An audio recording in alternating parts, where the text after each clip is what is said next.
အားလုံးပဲမင်္ဂလာပါရှင်ဒီနေ့မှာတော့အမ်ဘာကတိုင်ရော့ထိုးနည်းလေးကိုထိုးပြပေးမှာဖြစ်ပါတယ်တိုင်ရော့ထိုးဖို့အတွက်အရင်ဆုံး slip knot လေးလုပ်မယ်နော် slip knot လေးလုပ်ပြီးတော့အမ်ဘာက chain ကို6ခါထိုးမယ်နော်1 2 3 4 5 6 9 10 9ခါထိုးပြီးလို့ရှိရင်တိုင်တူ10ခါထိုးမယ်နော်တိုင်တူ10ခါ1ねと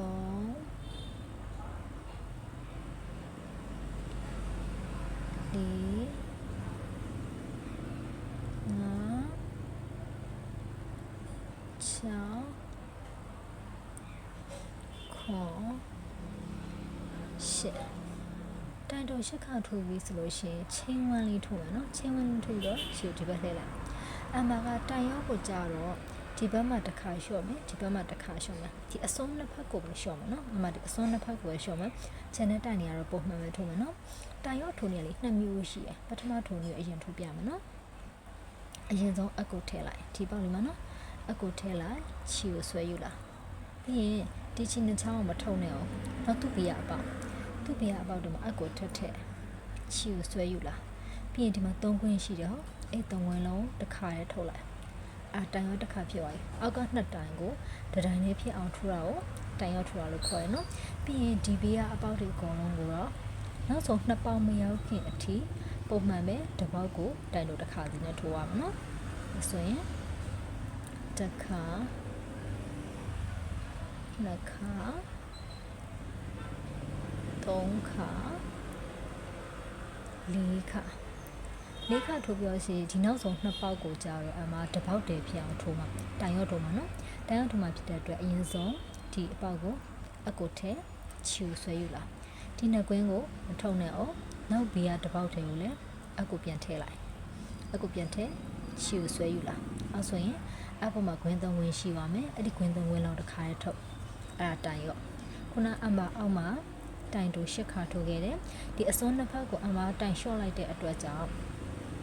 6တိုင်ပဲကျန်တော့တယ်1တိုင်2တိုင်3တိုင်4တိုင်5တိုင်6တိုင်ပဲကျန်တော့တယ်နော်6တိုင်ကျဆိုရင်နောက်ထပ်တစ်ခါထပ်လျှော့မယ်နော်ဆိုရင်ချိန်1ထူမယ်ဒီဘက်ပြန်လှည့်နောက်ထပ်တစ်နည်းထပ်ထူပြနောက်ထပ်တစ်နည်းကကြတော့လေခုနကတော့လို့မဟုတ်ပဲနဲ့အကိုတစ်ခါတည်းမထည့်လိုက်ပဲနဲ့ဒီမှာလေဖို့မီကဒီလို2ချမ်းရှိတယ်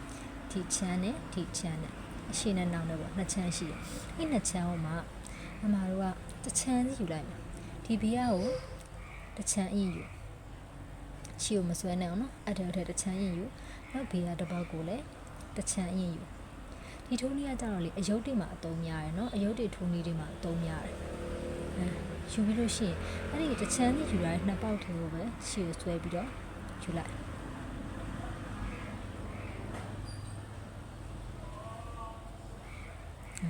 အဲ့ဆိုရင်တစ်ချက်ရပြီနော်ပြီးရင်ဂျန်နဲ့ဒီတစ်ပေါက်ကိုပုံမှန်ပဲထိုးရမယ်တစ်ချက်နှစ်ချက်ပြီးလို့ရှိရင်ဒီနှစ်ပေါက်ကျတော့ရှော့ရတော့ရှော့တဲ့ခါကျလို့ရှိရင်ခုနအမပြောလို့အရှိနဲ့နောက်နဲ့ရှိတယ်ဟုတ်ဒီအဖျားလေးကိုပဲဒီမှာနော်ဒီအဖျားလေးတစ်ချမ်းကိုအရင်ယူလိုက်ပြီးရင်နောက်ဘေးကအပေါက်ရဲ့အဖျားလေးတစ်ချမ်းကိုအရင်ယူလိုက်ပြီးရင်အဲ့ဒီမှာချီကိုဆွဲယူလာပြီးရင်ဆွဲလိုက်အဲ့ဆိုရင်ခုန6တိုင်ရှိတယ်2တိုင်ထပ်လျှော့လိုက်တော့ဒီအစွန်းနှစ်ဖက်2တိုင်ထပ်လျှော့လိုက်တော့4တိုင်ပဲကျန်တော့မှာ1 2